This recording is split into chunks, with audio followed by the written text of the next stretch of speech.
हो हाथ धर के बैठने से क्या भला कुछ होता है, जा लकीरों को दिखा क्या जोर बाजुए होता है, हिम्मते मर्दे अगर हो संग खुदा भी होता है, जा जमाने को दिखा खुद में दम क्या होता है। हेलो एवरीवन, मेरा नाम है डॉक्टर गगन वोरा और मैं स्वागत करता हूं इस खूबसूरत चैनल पर जिसका नाम है माई क्लासरूम। बच्चों, आज मैं क्यों आया हूं आपके सामने ये थोड़ा सा बता देता हूं। एक तो बड़ा एक्साइटमेंट है यार, फिर से यूट्यूब पे आ गया हूं।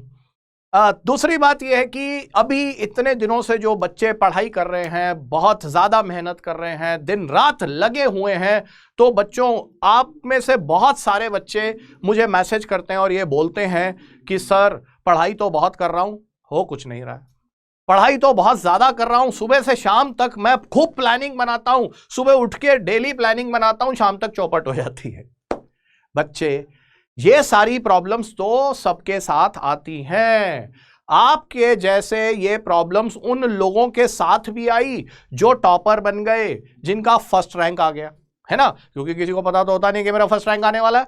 तो आज जो है हम यहां पर फर्स्ट रैंक वाले की बात नहीं करेंगे, फर्स्ट रैंक वाले की बात नहीं करेंगे। आज मैं बात करने आया हूं आपकी, कॉमन मैन की, कॉमन बच्चे की, एक आम स्टूडेंट की, जो रोज गिरता है और रोज खुद को संभालता है, जो रोज डिप्रेस होता है और रोज खुद को मोटिवेट करता है, जो रोज जो है संघर्ष कर रहा है कहां पर, शिखर पे पहुंचने के लिए, जो रोज लगा हुआ है, रोज डीमोटिवेट हो रहा है, जो रोज प्रॉब्लम में है, जो रोज टेंशन में है, जो जिसकी प्लानिंग ठीक से नहीं चल रही, जिसकी प्लानिंग एग्जीक्यूट नहीं हो रही, जिससे कुछ भी नहीं हो रहा, जिसके हाथ पैर फूल रहे हैं।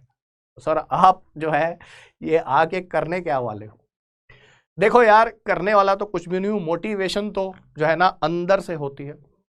वो एक ज्वाला की जरूरत होती है, एक चिंगारी की जरूरत होती है, एक पुश की जरूरत होती है, एक किक की जरूरत होती है, जिससे बड़े बड़े काम हो जाते हैं। तो कोशिश हमारी यही है कि उस चिंगारी को जला दें, उस ज्वाला को जला दें, वो एक पुश दे दें आपको, वो एक हल्का सा स्टिमुलेशन दे दें, जिससे आपकी गाड़ी फिर से पटरी पे भागना शुरू हो जाए। पर्पस सिर्फ यही है। तो बच्चों, अब यहां पर मैं आपके साथ कुछ जो है चीजें शेयर करूंगा, कुछ एक सीरीज लेके आ रहे हैं जहां पर मैं उन सब व्यक्तियों के बारे में, उन सब सक्सेसफुल बच्चों के बारे में बताऊंगा जो आप ही की तरह कभी संघर्ष कर रहे थे, जो आप ही की तरह कभी जीरो थे और बन गए हीरो। कैसे सर, बताओ तो सही। देखो यार, इतने साल का एक्सपीरियंस मुझे है, बहुत सारे तमाम स्टूडेंट्स हैं। अगर मैं सबकी कहानी बताने लगूं तो साल भर यही सीरीज चलती रहेगी।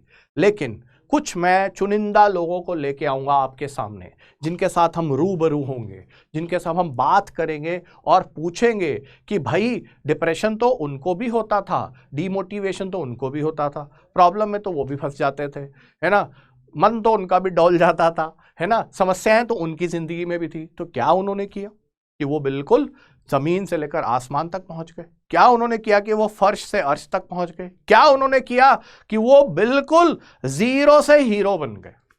अच्छा, ठीक है। तो बहुत सारे लोगों को आपके साथ मैं धीरे धीरे रूबरू कराऊंगा।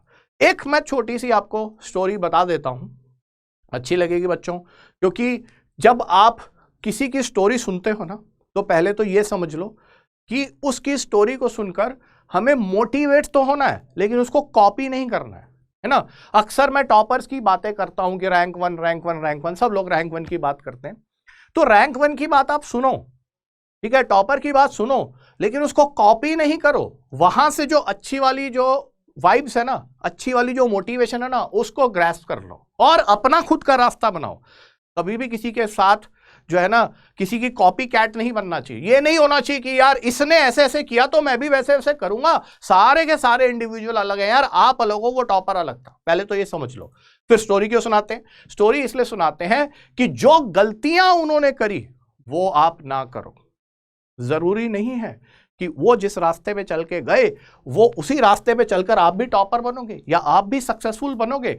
लेकिन यहां पर वो जरूरी है कि उन्होंने जो मिस्टेक्स करी वो नहीं करनी है।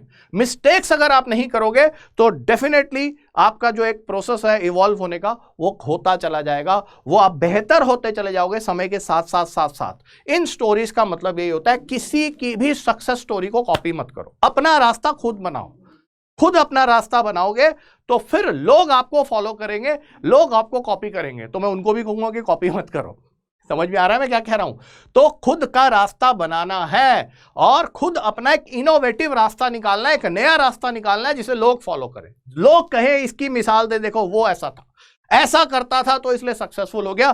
कैसे बना जीरो से हीरो, तो बताता हूं आपको। जैसे कि मैंने एक बार पहले भी एक वीडियो शेयर किया था जहां पर मैंने एक बच्चे की कहानी बताई थी जो रैंक 1 लाया। आज मैं आपको बच्चों कुछ और बता रहा हूं। एक ऐसा बच्चा जो आपकी तरह एक मिडिल क्लास फैमिली से, एक सामान्य परिवार से, फादर उसके एक प्राइवेट जॉब करते थे और वो बच्चा फुटबॉलर बनना चाहता था। पुरानी बात है ना? तो फुटबॉल का क्रेज तो हिंदुस्तान में अभी भी उतना नहीं है, वर्ल्ड में तो बहुत है ना? लेकिन क्या होता है ना कि जब आप बचपन में किसी भी चीज को देखते हो तो आप उसकी जैसा बनना चाहते हो। किसी चीज को मतलब किसी व्यक्ति को। आपकी जो हीरोज हैं वो क्रिकेटर भी हो सकते हैं, आपके हीरो साइंटिस्ट भी हो सकते हैं, आपके हीरोज फिल्म स्टार भी होते हैं, इसमें कोई डाउट नहीं है। आपके हीरोज पॉलिटिशियंस भी होते हैं, बड़े बड़े जो हैं ब्यूरोक्रेट्स भी होते हैं। ये एक्चुअली एक माइंड सेट है कि आप किस एनवायरनमेंट में पल रहे हो। तो आज मैं आपको एक स्टोरी बता रहा हूं, तो रियल लाइफ है, स्टोरी नहीं है। एक ऐसे बच्चे की जो फुटबॉल का प्लेयर बनना चाहता था, शायद चाहता था कि मैं फुटबॉल को अपना करियर बना लूं। तो यार वो जो बच्चा था ना, उसको पहले स्कूल लेवल पे वो खेलता था। तो स्कूल लेवल पे अच्छा खेलता था। कई बच्चे बड़े चुलबुले होते हैं, खेल में भी अच्छे होते हैं, पढ़ाई में भी अच्छे होते हैं। तो खेल में भी अच्छा था, पढ़ाई में भी अच्छा था। तो उसकी जिंदगी में एक कमी थी। अभी क्या कमी थी ये मैं आपको उस बच्चे की पूरी जो आपको जिंदगी का निचोड़ बता रहा हूं, ये उसी बच्चे की नरेशन है। शब्द मेरे हैं, अंदाजे बयां हो सकता है डिफरेंट, अलग हो सकता है, लेकिन फैक्ट्स वही हैं, क्योंकि अपनी अपनी कहानी सुनाने का तरीका होता है। तो मैं ऐसे बता रहा हूं। तो जो मुझे बताया उस बच्चे ने कि सर मैं 10th क्लास में था और मैं फुटबॉल खेलता था और फॉरवर्ड था। फॉरवर्ड वो होते हैं जो बिल्कुल आगे खेल रहे होते हैं, जिन्हें गोल मारने में मजा आता है, एक्साइटमेंट होती है। आप देखते होगे आज की डेट में भी जो है रोनाल्डो है, मेसी है, लोग इसके फैन हैं और ये पूरे वर्ल्ड में इतने फैन हैं, इंडिया में भी बहुत सारे फैंस हैं। ठीक है, तो ऐसा ही कोई फॉरवर्ड था, वो मतलब अब मैच जो है खेलता था। जब वो 10th क्लास में था तो सारे स्कूल में पॉपुलर था क्योंकि बहुत अच्छा खेलता था, स्कूल का सबसे बढ़िया जो है फुटबॉल प्लेयर था। और ऐसे करके एक उसकी इमेज बन गई कि भाई ये जो है फुटबॉल में कुछ ना कुछ करेगा जरूर, है ना?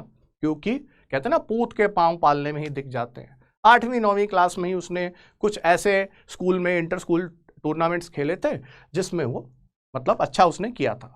तो सारे स्कूल को, इनफैक्ट उसके जो फ्रेंड्स थे उसको सबको एक्सपेक्टेशन थी कि भाई यार ये लड़का तो जरूर कुछ ना कुछ नाम कमाएगा। तो बहरहाल बात यह है कि एक, अब एग्जैक्टली तो मुझे याद नहीं है, जैसे उसने बताया एक 10th क्लास में, 10th क्लास जब पास हो गई, 11th में जब वो आया ही था 10th के बाद, उसका एक इंटर स्कूल कंपटीशन चल रहा था। 12 खंबा रोड से वो पड़ा हुआ, मॉडर्न 12 खंबा रोड, दिल्ली में एक स्कूल है, एक प्राइवेट स्कूल है, अच्छा स्कूल है। फादर उसके बेचारे जो हैं वो एक प्राइवेट जॉब करने वाले मिडिल क्लास व्यक्ति थे। तो फादर ने भी उसको सपोर्ट किया और पेरेंट्स हमेशा सपोर्ट करते हैं जब बच्चे की कुछ एस्पिरेशंस होती हैं, बच्चे की कुछ सपने होते हैं, तो डेफिनेटली माँ बाप उन बच्चों के साथ खड़े होते हैं। वैसे ही वो फादर थे, एक आम अफेक्शनेट प्यार करने वाले पिताजी। तो ये अब ऐसी सिचुएशन थी कि अब एक स्कूल का उसका मैच चल रहा था। तो उस स्कूल के मैच में कोई फाइनल मैच था, जैसे कि वो बताता है मुझे, मैं रूबरू कराऊंगा उस बच्चे से, आपको संडे में आपके सामने लेके आऊंगा उसको। तो वो बच्चा जो है फुटबॉल का शायद स्कूल के साथ 12 खंबा रोड स्कूल में था और डीपीएस स्कूल के साथ, डीपीएस शायद से वसंत कुंज के साथ उसका मैच चल रहा था। फाइनल मैच था और ऐसा जैसे बताया उस बच्चे ने कि स्कोर सर 1-1 से बराबर था। तो अब जो है लास्ट के 3-4 मिनट बचे हुए थे और फॉर्चुनेटली इनके स्कूल को एक पेनल्टी शूट आउट मिल गया। अब अगर आप फुटबॉल को फॉलो करते हो तो पेनल्टी शूट आउट का मतलब होता है तो सामने गोलकीपर होता है, इधर स्ट्राइकर खड़ा होता है, बस गोल मारना होता है। तो सारा जो स्कूल के बच्चे थे मैच देख रहे थे, कई सारे स्कूल के बच्चे आए हुए थे, सबको पता था ये बच्चा जो है गोल मार देगा और अब जीत गए। तो भाई अब खड़ा हुआ है वो पेनल्टी शूट आउट के सामने फुटबॉल को किक मारने के लिए। तो अब पेनल्टी शूट आउट में अक्सर गोल हो ही जाते हैं, पर ऐसा नहीं है, कई बार नहीं भी होते, वो गोलकीपर पे डिपेंड करता है। तो इस बच्चे ने क्या किया कि भाई देखा आसपास बहुत सारे लोग जो है मेरे नाम को चिल्ला रहे हैं गोल मार दे, नाम बताएंगे आपको बात में, तो चिल्ला रहे हैं, पूरा आसपास के लोग सारे चिल्ला रहे हैं भाई अब ये गोल मारेगा गोल मारेगा, कमान कमान बैकअप बैकअप, जीतेंगे ये वो, जैसे शोर होता है यार वैसे। ये जब अब स्ट्राइक ले रहा था, जब इसको किक मारनी थी, तो पता नहीं इसके दिमाग में, जैसे उसने बताया, पता नहीं सर मेरे दिमाग में क्या डर आया, क्या फेलियर का डर आया, क्या आया, तो मेरा पैर कांपने लग गया, जबकि वो अच्छा प्लेयर था। तो अब क्या हुआ कि अननेसेसरी उसके दिमाग में एक प्रेशर आ गया। ये बहुत छोटी उम्र है, 10वीं क्लास के बाद एक बच्चा है, कोमल दिमाग है, उस समय की बात बता रहा हूँ। तो वो उसने बोला कि सर मेरे दिमाग में एक प्रेशर आ गया और मेरे पैर लड़खड़ाने लगे। नेचुरल है, हो जाता है। तो पैर लड़खड़ाने लगे, तो हुआ क्या कि मैंने फुटबॉल को किक मारी, तो मेरे जो शूज़ थे, जो उसके शूज़ होते हैं, जो भी आप स्पोर्ट्स शूज़ पहनते हो, वो जो है वो जब मैंने किक मारी तो क्या हुआ कि मेरा जो शूज का लेस है, जिसको फीता कहते हैं, वो खुल गया और मेरा शू हवा में उड़ गया और बॉल से मेरी क्विक लगी नहीं, मेरा जो शू है वो हवा में उड़ के चला गया और बॉल वहीं रह गई, बात खत्म हो गई। तो वो बच्चा ना, ये छोटी सी इंसिडेंस है। अब इस बात का हमारे करियर से क्या रिलेशन है? उस समय तो कोई रिलेशन नहीं है, उस समय उसके लिए बहुत बड़ी बात थी।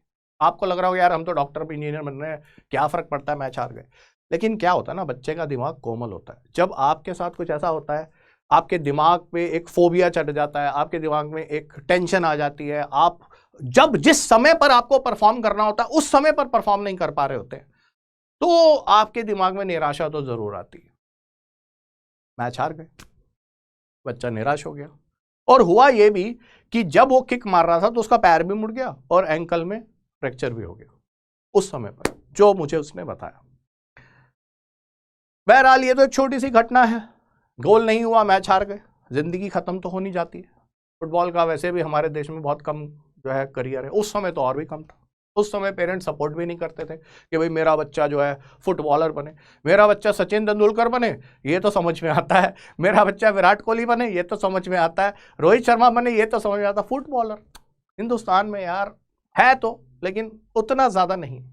अब जो उसके घर में बातचीत होने लगी, यहां पर मैं उसकी लाइफ में उस समय पर आया क्योंकि मैं उसको पढ़ाता था। तो जब उसके घर में बात होने लगी तो उसके फादर, जो एक छोटा सा प्राइवेट जॉब करते थे, तो उनका एक सपना था कि इस बच्चे को डॉक्टर बनाया जाए। वो बच्चा आया हमारे इंस्टीट्यूट में, जब हम पढ़ाते थे, पढ़ना शुरू हुआ। अब एक नॉर्मल बच्चा है, पढ़ रहा है, पढ़ने में भी अच्छा है, लेकिन उस बच्चे में बस ये था, वो बार बार ये कहता था कि सर जब मुझे लास्ट में डिलीवर करना होता ना, तब मेरी कुछ किस्मत रूठ जाती। ये भी अजीब बीमारी है। बोलता था कि जब मुझे परफॉर्म करना होता ना, जिस समय पर मैं सब कुछ अच्छा करता हूं, मैं सब कुछ अच्छा करता हूं, बहुत बढ़िया करता हूं, लेकिन जब व्हेन इट मैटर्स मोस्ट, जब मुझे बिल्कुल क्या कहते हैं ना, परफॉर्म डिलीवर करना होता है, जब मुझे स्ट्राइक करना होता है, तभी मेरी किस्मत टूट जाती है, कुछ ना कुछ हो जाता है। तो अक्सर ये कहता था कि सर ये प्रॉब्लम है मेरे साथ, मैं सब कुछ अच्छा करूंगा, मेरी इमेज भी अच्छी होगी, मेरे को सब लोग कहेंगे वाह वाह वाह वाह, बहुत बढ़िया बहुत बढ़िया बहुत बढ़िया, लेकिन जब मुझे मतलब फाइनल डिलीवरी करनी होती है ना, जब मुझे लास्ट में पंच मारना होता है ना, तो मेरे हाथ कांप जाते हैं, तब मेरे साथ गड़बड़ हो जाता। ऐसा ही हिचकोले खाते खाते जिंदगी चल रही थी उस बच्चे की। इंस्टीट्यूट की टेस्ट सीरीज में कभी अच्छा करता था, कभी खराब करता था, कभी अच्छा करता था, कभी खराब करता था, कभी टॉप 2 में आता था, कभी 25-30 रैंक आती थी। बहरहाल टाइम चलता गया। बॉटम लाइन ये है कि उसका किसी गवर्नमेंट मेडिकल कॉलेज में सिलेक्शन नहीं हुआ। अब क्या था, सुनते रहिए, गवर्नमेंट कॉलेज में सिलेक्शन नहीं हुआ, ठीक है, मतलब उसने 12th के बाद उस समय पर AIPMT था और बहुत सारे एग्जाम थे, दिल्ली PMT थे, सारे एग्जाम हुआ करते थे, तमाम एग्जाम होते थे, सब दे दिए, उसमें कहीं भी सिलेक्शन नहीं हुआ। अब क्या हुआ कि क्योंकि पापा का सपना है बच्चे को डॉक्टर बनाना है, तो क्या करें, तो प्राइवेट मेडिकल कॉलेज की तरफ चलते हैं। अब उस प्राइवेट मेडिकल कॉलेज में भी उस समय पर, अभी भी आजकल भी होता है, हमारे देश से साथ में लगा हुआ एक देश है नेपाल, वहाँ बहुत सारे मेडिकल कॉलेज हैं। अब मैं आपको किसी दिन आराम से प्राइवेट मेडिकल कॉलेज के बारे में बताऊंगा, ठीक है। तो वहाँ एक मेडिकल कॉलेज है BP कोराला इंस्टीट्यूट, अगर आपने सुना हो तो उसने, उस बच्चे ने उसका एंट्रेंस एग्जाम दे दिया। उसका एंट्रेंस एग्जाम होता था, अभी थोड़ा सा सिस्टम चेंज हुआ, उसके बारे में बाद में कभी बात करेंगे। उसने एंट्रेंस एग्जाम दे दिया, तो 40 सीटें थी उस समय। मतलब उसमें क्या था ना, वो बहुत अच्छा मेडिकल कॉलेज है। अगर आप प्राइवेट मेडिकल कॉलेज से करना चाहते हैं तो ठीक ठाक मेडिकल कॉलेज है, अच्छा मेडिकल कॉलेज। तो अब एंट्रेंस एग्जाम दिया, तो भाई साहब एंट्रेंस एग्जाम जब उसने दिया तो 40 सीटें थी, 40 ठीक है, और 40 सीट्स पे जो मतलब इंडियन कैंडिडेट्स के लिए 40 थी, उनके मेडिकल कॉलेज में ज़्यादा सीट्स है, नेपाली लोगों के लिए ज़्यादा है। इसका 37 रैंक आ गया, घर में बड़ी खुशी है यार, 40 में से 37 रैंक, 40 दिया था, 37 रैंक आ गया, 37 आ गया तो एडमिशन श्योर। पापा को प्रॉब्लम है, पापा बैठ के कैलकुलेट कर रहे हैं, यार प्राइवेट मेडिकल कॉलेज है, फीस कैसे भरूंगा, तो बहुत ज़्यादा मुश्किल है, तकरीबन MBBS पूरा कराने के लिए 50 लाख रुपए खर्चा आ जाएगा। पापा कैलकुलेट कर रहे हैं, तो मेरे से भी बात करते थे उसके फादर, तो सर क्या कैसे करें, क्या करें, 50 लाख रुपए, 50-60 लाख रुपए लग जाएंगे, ये तो बहुत मुश्किल है, मैं तो छोटी मोटी सैलरी लेता हूँ। फिर उन्होंने सोचा कि मैं, उनके पास कोई एक छोटी मोटी प्रॉपर्टी पड़ी थी कहीं दूसरे शहर में, उसको बेच दूंगा, लोन ले लूंगा, लेकिन बनाऊंगा जरूर इसको डॉक्टर जरूर बनाऊंगा, चाहे मुझे अपने आप को बेचना पड़े, इसको जरूर डॉक्टर बनाऊंगा। तो वैसा जज्बा था उसके फादर का। मदर हाउसवाइफ थी, मदर भी चाहती थी कि मेरा बच्चा डॉक्टर बन जाए। अब सिचुएशन ये आई कि इसका 37 रैंक था जी, 40 सीटें थी, 37 रैंक था, डॉक्टर बनना तय था, मेडिकल कॉलेज में जाना तय था, बस पैसों की जरूरत थी। तो पैसे का इंतजाम इनके फादर आराम से कर लेते, जैसा कि उस समय था, और कर भी रहे थे। किस्मत को कुछ और मंजूर था। अब क्या हुआ, उस समय पर वहां पर नेपाल में मेडिकल कॉलेजेस की स्ट्राइक हो गई, अभी पीछे भी हुई है, पिछले साल 2 साल पहले। तो उन्होंने उस समय क्या किया कि 40 जो इंडिया की सीट्स हैं, 40 जो इंडिया की सीट्स थी, जो इंडिया के लोग उस मेडिकल कॉलेज में जाके एडमिशन ले सकते थे, तो उन 40 को रिड्यूस करके 13 या 14 सीट्स कर दिया। स्ट्राइक हो गई नेपाल में पूरी स्ट्राइक हो गई, भाई हम जो है, जो हम सिर्फ इंडिया के बच्चों को आने नहीं देंगे, हमारे यहाँ के बच्चों के साथ अन्याय हो रहा है, तो हम दूसरे वाले बच्चों को आने ही नहीं देंगे। सीटें जो थी 40 से 13 या 14 रह गई। अब बड़ा मुश्किल है, अब क्या होगा, कैसे एडमिशन होगा। तो यार हुआ ये कि इसके फादर बैठ के रोज सोचा करते, मतलब ये तकरीबन 20-25 दिन, 1 महीना चला होगा, तो रोज सोचा करते थे, मुझसे भी बात करते थे कि सर ये बताइए कि सारे लोग तो 50-60 लाख अफोर्ड नहीं कर सकते, है ना, तो इसका एडमिशन तो हो ही जाएगा, इसका एडमिशन तो हो जाएगा, हो जाना चाहिए। क्योंकि जब वो वहाँ पर गए थे रिजल्ट देखने के लिए, तो एक आइडिया होता है ना कि तो मिडिल क्लास फैमिली वाले ज़्यादातर लोग आ रहे हैं, हो सकता है कि सारे लोग अफोर्ड ना कर सके, हो सकता है कि सारे लोग 60 लाख रुपए या 50 लाख रुपए अफोर्ड ना कर सके, सीट खाली चली जाए और इसका नंबर आ जाए 37 रैंक। अब देखो, पहली काउंसलिंग के बाद, फर्स्ट काउंसलिंग के बाद 13 सीटें थी, और इसका जो रैंक आया, मतलब बच्चे छोड़ते चले गए, क्योंकि क्या होता है कि काउंसलिंग में अगर आप फीस ज्यादा है और आप छोड़ना चाहते हो तो अगले वाले रैंक वाले को मिल जाती है। तो हुआ क्या कि इसका जो रैंक है बिल्कुल 13 पे अटक गया, और 13 पे 2 लोग अटक गए, ये और एक लड़की, और बोला गया कि आप 10 दिन के बाद फिर से काउंसलिंग होगी, उसमें आइए। अब ये बच्चा जो है फिर से निराश, घर वाले भी निराश कि यार अब क्या होगा। तो फिर एक मन में तो आस है ना कि शायद हो सकता है कि वो लड़की सीट छोड़ दे पैसे की वजह से, क्योंकि उससे पहले वाली काउंसलिंग में बहुत सारे लोगों ने छोड़ दिया था, वो सामने ही है, छोड़ते गए, सब लोग इतने पैसे अफोर्ड नहीं कर सकते in spite of the fact कि आपका जो है रैंक आ चुका है।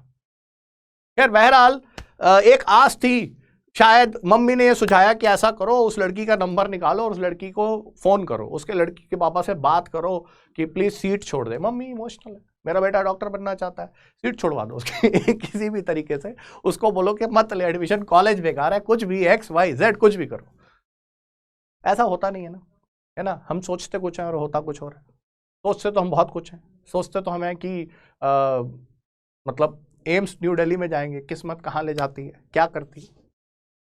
खैर अगली काउंसलिंग हुई तो वो जैसे ही काउंसलिंग शुरू हुई तो उस लड़की का नाम पुकारा गया, उसके फादर तुरंत उठे और लड़की को उन्होंने अपना जो जिस लड़की से कंपटीशन था इसका, उस लड़की को अपना फटाफट लेके गए सर्टिफिकेट और तुरंत फीस जमा करा दी, गले वाले मिले उसके साथ, परिवार वाले, उसका सिलेक्शन हो गया, ये लड़का हमारा फिर से रह गया। तो अब ये तो रियल स्टोरी है। अब आपको लग रहा होगा कि सर ये तो कहानी का सैड एंड है। बिल्कुल नहीं, सैड एंड नहीं, सैड एंड कभी होता ही नहीं। अगर आप में जुनून है, अगर आप में जज्बा है, अगर आप में लड़ने की ताकत है, अगर आप में कुव्वत है, अगर आप में गुदा है, अगर आप फाइट करना जानते हैं, अगर आप घबराते नहीं हैं, अगर आपको संघर्ष जो है और ज्यादा ताकतवर बनाते हैं, अगर आप विपरीत परिस्थितियों में उभर के आते हैं, तो ही तो आप जीरो से हीरो कहलाते हैं, है ना। खराब सिचुएशन, एडवर्स सर्कमस्टांसेस, विपरीत परिस्थितियां, गम, टेंशन, संघर्ष, है ना, डीमोटिवेशन, ये सबकी लाइफ में है। लेकिन यहां से जो निकल के जाएगा वही तो हीरो कहलाएगा। यही तो है जीरो से हीरो की कहानी। तो ये कहाँ है आजकल बच्चा, क्या कर रहा है, मिलवाऊंगा मैं आपको। कब? संडे में। और बताऊंगा कि जो बच्चे इसके साथ थे, जो बच्चे इसके साथ पढ़ते थे, उनसे ज्यादा बेहतर, काबिल ये डॉक्टर बन चुका है, उनसे ज्यादा पैसे भी कमाता है। पैसे की बात इसलिए कर रहा हूं क्योंकि यहां पर बच्चे, समस्या यह है कि ना हमारे देश में, इनफैक्ट हमारे देश में क्या किसी भी देश में, सफलता का जो आईना है ना, पैमाना है ना, वो ये है कि आपको क्या पैकेज मिलता है, उस हिसाब से ये टॉप पर है, रेपुटेशन के हिसाब से भी ये टॉप पर है। तो ये जो बातें मैंने आपको बताई ना, मैं तो स्टोरी सुनाई।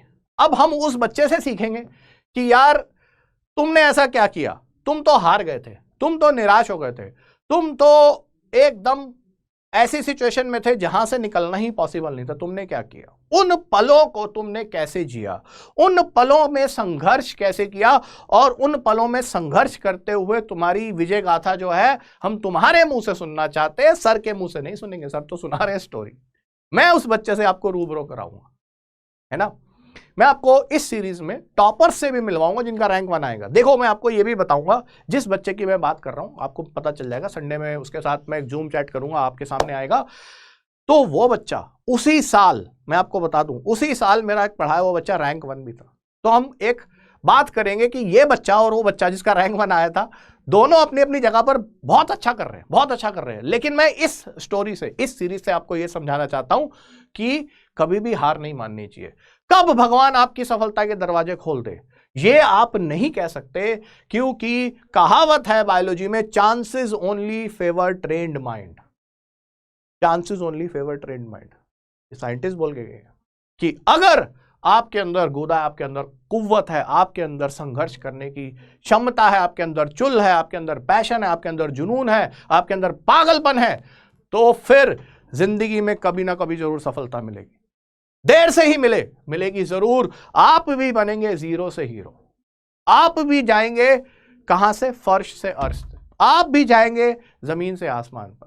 तो ये सारी स्टोरी बच्चों मैं आपको लेके आ रहा हूं संडे को इस चैनल पर, माई क्लासरूम।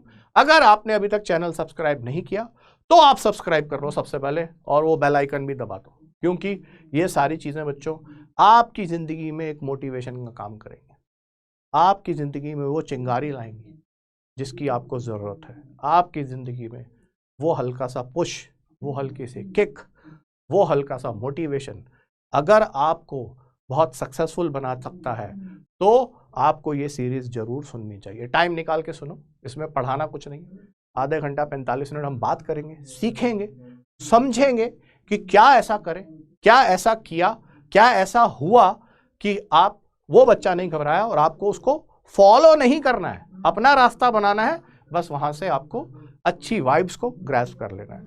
चलो बच्चों, इसके अलावा और भी कुछ करेंगे यूट्यूब पे, वो मैं बताऊंगा। फिलहाल चलता हूं, नमस्कार। इंतजार करिए संडे का, चैनल को जरूर सब्सक्राइब कर लो और बेल आइकन दबा दो। ऐसी सीरीज में आपके साथ बात करता रहूंगा, मोटिवेट करता रहूंगा। Thank you very much, take care, bye bye, all the best.